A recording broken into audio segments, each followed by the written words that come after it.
മറ്റൊരു വാർത്തയിലേക്കാണ് സ്പോട്ട് ലൈവിന് പോകുന്നത്. Kozhikode തിരുവള്ളൂരിൽ goods auto ഡ്രൈവർക്ക് നേരെ ആൾക്കൂട്ട മർദ്ദനമെന്ന് പരാതി.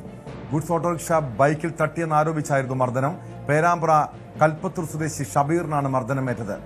കഴിഞ്ഞ ദിവസം രാത്രി 7:30 സംഭവം. മർദ്ദനത്തിന്റെ ദൃശ്യങ്ങൾ പുറത്തു വന്നിട്ടുണ്ട്.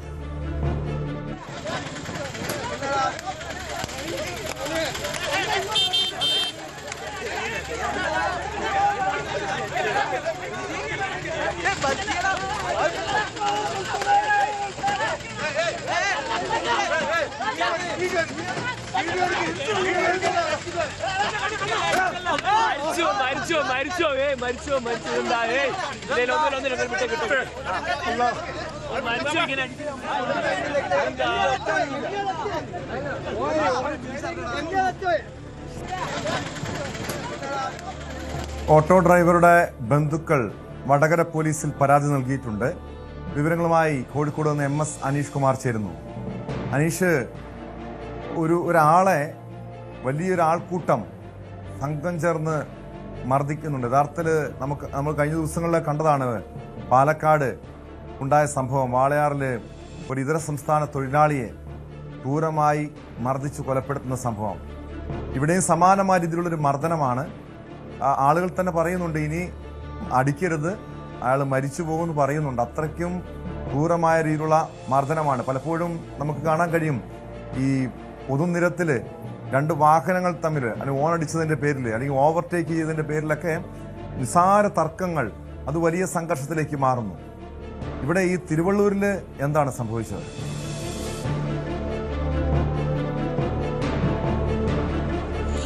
ടോം, കഴിഞ്ഞ കുറച്ച് നാളുകളായി തന്നെ കേരളത്തിൽ ഇത്തരത്തിൽ ആൾക്കൂട്ട വിചാരണയ്ക്ക് അല്ലെങ്കിൽ ആൾക്കൂട്ടത്തിൻ്റെ ആക്രമണത്തിന് വിധേയരാവുന്നവരുടെ എണ്ണം വലിയ തോതിൽ വർദ്ധിച്ചു വരുന്ന കാഴ്ച പലപ്പോഴും ഇതര സംസ്ഥാന തൊഴിലാളികളോടും മുഷിഞ്ഞ വസ്ത്രം ധരിച്ചും മറ്റുമൊക്കെ വരുന്ന ആളുകളോടുമൊക്കെയാണ് ഇത്തരത്തിൽ മോശമായ പെരുമാറ്റം ആൾക്കൂട്ടത്തിൻ്റെ ഭാഗത്തുനിന്നും ഉണ്ടാവുന്നത്.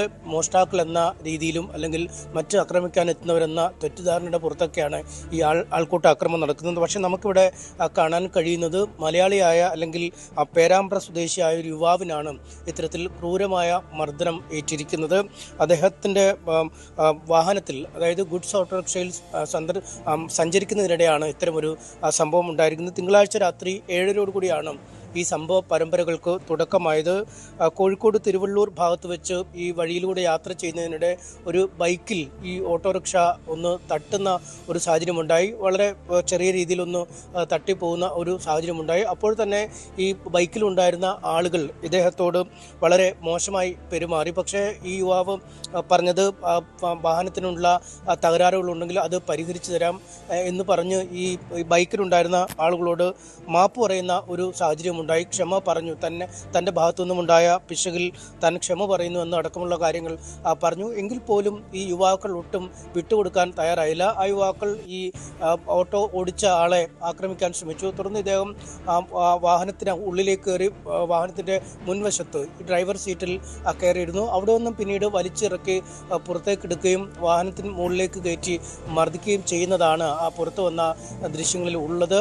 എന്തായാലും വളരെ പൈശാചികമായ ഒരു ആക്രമണം തന്നെയാണ് ഒരാൾക്ക് നേരെ ഈ ഒരു ആൾക്കൂട്ടം ചെയ്യുന്നത്. ഈ ഒപ്പമുണ്ടായിരുന്ന യുവാക്കൾക്കൊപ്പം മറ്റു ചില ആളുകൾ കൂടി ചേരുകയും ഇതൊരു ആൾക്കൂട്ട ആക്രമണമായി മാറുകയും ചെയ്യുകയായിരുന്നു. ഇതിനിടെ പുറത്തുനിന്നുള്ള ആളുകളൊക്കെ പറയുന്നുണ്ട്, ഇനിയും മർദ്ദിച്ചാൽ അയാൾ മരിച്ചു പോകും എന്നടക്കമുള്ള കാര്യങ്ങളൊക്കെ പറയുന്നുണ്ട്. പക്ഷേ ഇതൊന്നും വകവയ്ക്കാതെയാണ് ഇത്ര ക്രൂരമായ ആക്രമണം ഇയാൾക്ക് നേരെ അഴിച്ചുവിടുകയും ചെയ്തത്. ഇതിനുശേഷം ഇയാളുടെ കയ്യിൽ നിന്നും ഫോൺ വാങ്ങി ആ ഫോൺ നമ്പറിലേക്ക് തന്നെ വിളിച്ച് ഈ മർദ്ദിച്ചവർ തന്നെയാണ് ബന്ധുക്കളെ വിളിച്ച് ഈ മർദ്ദനത്തെക്കുറിച്ചുള്ള വിവരങ്ങൾ അറിയിക്കുകയും ചെയ്തു. എന്തായാലും ആദ്യ ഘട്ടത്തിൽ ഈ മർദ്ദനമേറ്റയാൾ വീട്ടിലേക്ക് അല്ലെങ്കിൽ ആശുപത്രിയിലേക്ക് പോയി ചികിത്സ തേടുകയും ഒക്കെ ചെയ്തിരുന്നു. ഇതിനുശേഷമാണ് പിന്നീട് ബന്ധുക്കൾ വടകര പോലീസിൽ ഇപ്പോൾ പരാതി നൽകിയിരിക്കുന്നത്. കാരണം ഈ ഓട്ടോ ഓടിച്ച യുവാവിന് ചില മാനസികമായ പ്രശ്നങ്ങൾ നേരിട്ട് വന്ന ആളായിരുന്നു. ഇതിനുള്ള ചികിത്സ തേടിയിരുന്നു. ഏതാനും ദിവസങ്ങൾ ചികിത്സ തേടിയ ശേഷം പിന്നീട് ഒരു സാധാരണ നിലയിലേക്ക്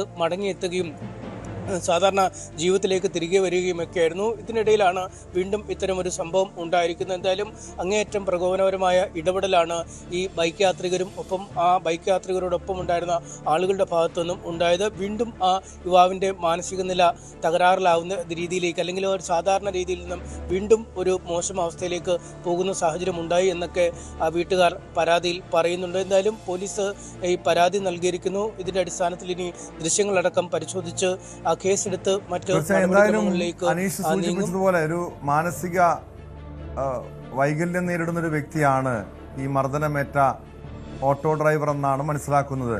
മാത്രമല്ല ഇവിടെ നിരവധി ആളുകൾ, അതായത് ആ വഴിയിലൂടെ പോകുന്നവരൊക്കെ കയറി മർദ്ദിക്കുന്നുണ്ട്. അത് നമ്മുടെ ഒരു മലയാളികൾ ആ ഒരു രീതിയിലേക്ക് ഒരു മനോവൈകൃതം ഉള്ള ആളുകളായി മാറുന്നു എന്നൊരു തോന്നൽ പോലും ഉണ്ടാകാം. കാരണം ഇതുപോലുള്ള ആൾക്കൂട്ട മർദ്ദനങ്ങൾ, അതല്ലെങ്കിൽ ഒരാൾ ഒറ്റപ്പെട്ട് നിൽക്കുന്നൊരു സാഹചര്യം ഉണ്ടായ കൂട്ടത്തോടെ തല്ലുന്ന, മർദ്ദിക്കുന്ന നിരവധി സംഭവങ്ങൾ ഈ സമീപകാലത്ത് നമ്മൾ കേൾക്കാറുണ്ട്. അത്തരം വാർത്തകൾ പുറത്തു വരുന്നുണ്ട്. ഇവിടെ വളരെ വ്യക്തമാണ് ദൃശ്യങ്ങളിൽ ആരൊക്കെയാണ് മർദ്ദിച്ചതെന്ന്. പോലീസ് ഈ കുടുംബത്തിന്റെ പരാതിയിൽ കേസെടുത്തിട്ടുണ്ടോ? ഈ മർദ്ദിച്ചവരെ തിരിച്ചറിഞ്ഞിട്ടുണ്ടോ?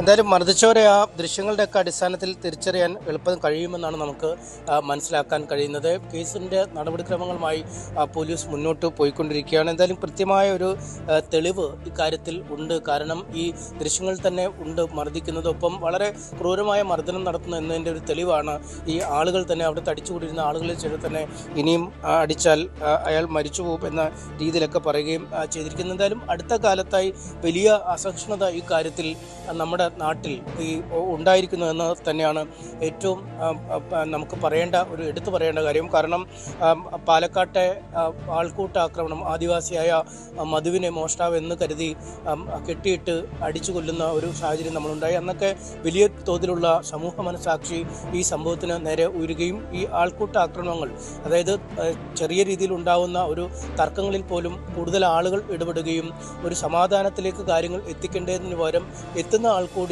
ഒരാളെ വളഞ്ഞിട്ട് മർദ്ദിക്കുകയും ചെയ്യുന്ന രീതിയിലേക്ക് കാര്യങ്ങൾ നീങ്ങുന്നത് ഒഴിവാക്കണം എന്ന രീതിയിൽ തന്നെയാണ് വലിയ ചർച്ചകളൊക്കെ വരുന്നത്. പക്ഷേ അതിനുശേഷവും ഒരു മാറ്റവും ഇക്കാര്യത്തിൽ ഉണ്ടാവുന്നില്ല.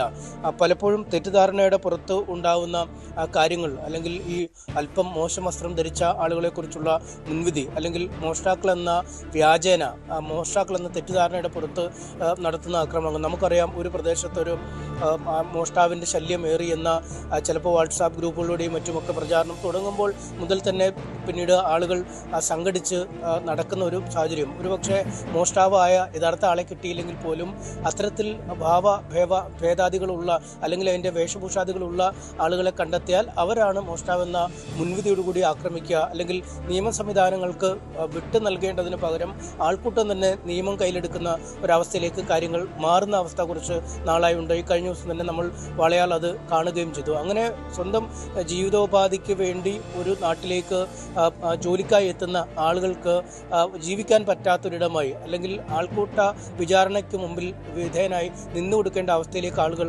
മാറുന്നത് അങ്ങേയറ്റം പരിഷ്കൃത സമൂഹമെന്ന് വിശേഷിപ്പിക്കുന്ന കേരളത്തിന് യോജിക്കുന്നതല്ല. ഇവിടെയും നമ്മൾ അത് തന്നെയാണ് കണ്ടത്. കാരണം വാഹനങ്ങൾ പരസ്പരം വഴിയിൽ തട്ടും, അല്ലെങ്കിൽ അപകടത്തിൽപ്പെടുന്നതൊക്കെ പതിവ് സംഭവങ്ങളാണ്. പക്ഷേ ഇത്തരത്തിൽ വാഹനങ്ങൾ അപകടത്തിൽപ്പെടുമ്പോൾ അതിനെ എങ്ങനെ കൈകാര്യം ചെയ്യണം, അല്ലെങ്കിൽ വഴിയിൽ വെച്ച് തന്നെ ശിക്ഷാവിധി നടപ്പാക്കേണ്ടതാണോ, അല്ലെങ്കിൽ ഒരു ആൾ മാത്രമാണ് എന്നതുപോലും കരുതാതെ അയാളെ വളഞ്ഞിട്ട് തല്ലി മൃതപ്രായനാക്കുന്ന അവസ്ഥയിലേക്ക് എത്തിക്കേണ്ടതാണോ നമ്മുടെ ആൾക്കൂട്ട നീതി എന്നതിനെക്കുറിച്ച് ഗൗരവമുള്ള ചർച്ചകൾ ഉയർന്നു വരേണ്ടതിന് കഴിഞ്ഞ ദിവസം കണ്ണൂരിൽ നടന്നതും മലപ്പുറവും പാലക്കാടും ഒക്കെ അടക്കം ഈ അടുത്ത കാലത്തായി വളരെ വലിയ തോതിൽ ഈ അസഹിഷ്ണുത വർദ്ധിച്ചു വരുന്ന കാര്യം തന്നെയാണ് നമുക്ക് കാണാൻ കഴിയുന്നത് കേട്ടോ.